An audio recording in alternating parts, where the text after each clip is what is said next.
백분에서도 말씀드렸지만 지금 이혜훈 후보자의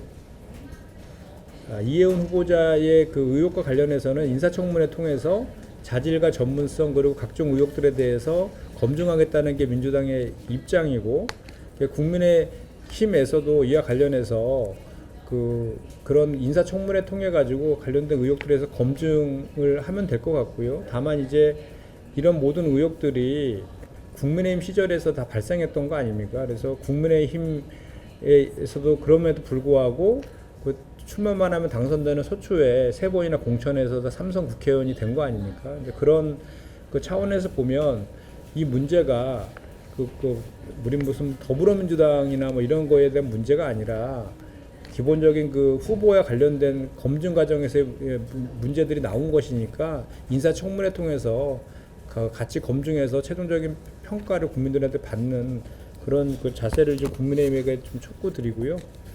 그리고 국민의힘에서 있었던 그런 것들에 대해서 지금 이혜훈 후보자가 더불어민주당에 입당한 것이 아니고 기획예산처 장관으로 지금 내정된 것이기 때문에 더불어민주당을 상대로 해서 비방하고 있는 것은 사실 논리적으로 맞지 않다라는 지적도 다시 한번 드리고요.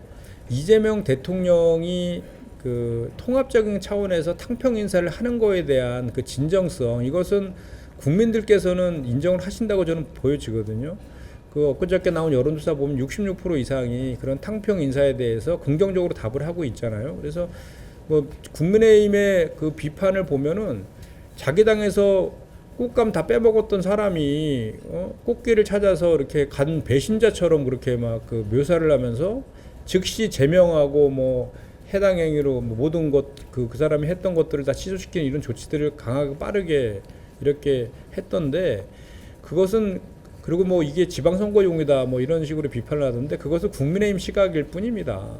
대통령은 국민의힘이 아니라 국민들을 보고 국정 운영을 하는 것이기 때문에 국민들께서는 이렇게 여야 진보 보수 가리지 않고 전문가를 적재적소에 배치하는 것을 더 평가하신다라고 저희는 확신하고 있고요.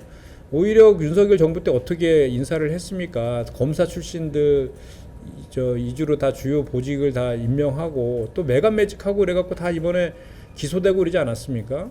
그런 인사부터 또 마찬가지로 반성하고 좀 사과해야 되지 않나, 저는 그렇게 생각을 합니다. 그래서 이혜훈 후보자에 대한 각종 의혹에 대해서는 그건 청문회를 통해서 단호하게 우리가 검증해야 되는 건 분명한 사실이고, 국민 눈높이에서 이제 그거에 대한 평가가 이루어질 것인데, 이전에 이제 이것을 마치 이재명 대통령의 그런 탕평 인사에 대한 진정성을 표명하는 방식으로 그렇게 몰아가는 것은, 그것은 국민의힘이 얘기할 바는 아니다라고 생각합니다. 서울 성동구의 아파트 상가입니다. 지난 1992년 이혜훈 기획예산처 장관 후보자와 배우자가 이 아파트 상가 5채를 매수했습니다. 당시 이 후보자는 28살로 미국에서 경제학 박사 과정을 밟던 시기였습니다.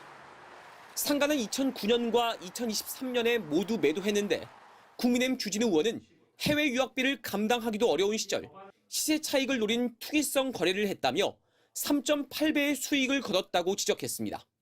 배우자의 땅 투기 의혹도 제기됐습니다. 인천공항 개항 1년 2개월 전 인근 땅 6,612제곱미터 약 2,000평을 사들였는데, 이 땅은 6년 뒤 한국토지공사 등에 39억 원에 수용됐습니다. 이 후보자의 재산도 논란입니다. 의원직 마지막 해인 지난 2020년 62억 원에서 175억 원으로 113억 원 증가했기 때문입니다. 100억 원 넘게 불어난 재산 형성 과정부터 집중 검증의 대상입니다. 또 지난 2015년 당시 고3이었던 아들이 새누리당 의원 사무실에서 24시간 인턴을 하고 대학 수시 모집에 스펙으로 사용했다는 의혹과 국민의힘 당협위원장 시절 구의원에게 갑질을 했다는 주장까지 나왔습니다. 국민의힘은 지명 철회를 요구하며 청문회를 이틀간 진행하자고 요구했습니다.